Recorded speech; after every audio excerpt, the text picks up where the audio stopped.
2024 के चुनावी साल की तैयारियां जोरों पर है। सभी दल के नेता जनता के बीच जाकर अपनी अपनी पार्टी की नीतियों का बखान करने में कोई कसर नहीं छोड़ रहे हैं। इसी कड़ी में प्रदेश के उप मुख्यमंत्री दुष्यंत चौटाला और जेजेपी पार्टी के वरिष्ठ उपाध्यक्ष सोनीपत में कार्यकर्ताओं के साथ मीटिंग करने पहुंचे। आगामी चुनावों की तैयारियों को लेकर दुष्यंत चौटाला ने कहा कि हम संगठन को मजबूत करने के लिए हर काम कर रहे हैं। ग्रामीण अंचल में किसान की मजबूती के लिए हमने काम किया। उसके साथ साथ हमने 3.5 साल में कैसे संगठन के अंदर और गठबंधन के तौर पर भी सरकार में जो आम जनहित के काम करे हैं उसको और आगे कैसे बढ़ाया जाएगा। 1.5 साल के अंदर क्या हमें और करना चाहिए, चाहे वो ग्रामीण अंचल में किसान की मजबूती के लिए हो, चाहे कमेरे के लिए, चाहे रोजगार के अवसर पैदा करें। उप मुख्यमंत्री दुष्यंत चौटाला ने बताया कि सरकार ने युवाओं के लिए रोजगार के नए अवसर खोलने का काम किया है।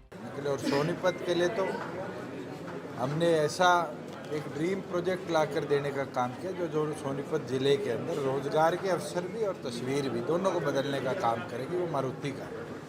और आज मैं जब आ रहा था तो मैंने देखा मारुति ने कंस्ट्रक्शन भी 2 मंजिल तक तो अपनी बनानी शुरू कर दी है और जो उनका टारगेट है मुझे लगता है वैलेंटाइन उससे पहले वहाँ पर मैन्युफैक्चरिंग भी वो शुरू करने का काम करेंगे, जिससे लगभग 13 से 15 हज़ार युवाओं को तो रोज़गार मिलेगा मारुति के अंदर। और एंसेलरीज जो आएंगी, एंसेलरीज के अंदर भी और ज़्यादा सपोर्ट रोज़गार के अंदर हम ले पाएंगे। करोड़ों का इन्वेस्टमेंट हरियाणा प्रदेश में आएगा। के लिए मारुति लगभग 28,000 करोड़ का निवेश कर रही है।